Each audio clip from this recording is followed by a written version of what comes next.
Jakintza librearen jardunaldien bigarren edizioa izan da azken egunotan Bilbon.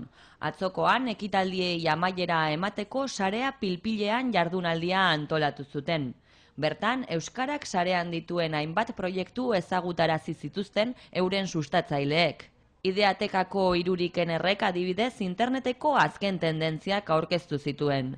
Pentsakutxa sistema erabiliz aurkeztu behar zituzten bere lanak.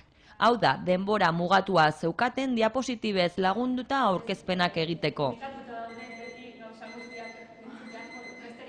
Euskal Herrian garatutako beste proiektuetako bat berriketan.info da.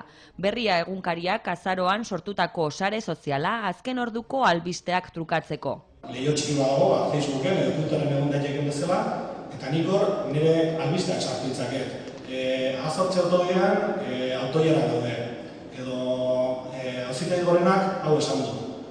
Helburua da, hemen ikusten guk komunitatea egiten digu, gure berriketan.infoni, eta hemen bizkat hori dedikatu nahi izan dut, ez? Helburua da, aktualitateen inguruan interesa daukagun jendeak, gure albisteak eta gure informazioa hor konpartitzea euskeraz.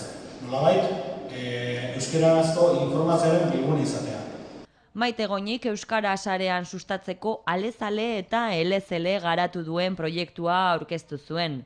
Euskal Jakintza blogetik abiatuta, hitza pasa jokorainoko garapena azaldu zuen. Hau, ale txiki bat besterik ez da, ez? Euskara sarea pixka bat sustatzeko eta zabaltzeko.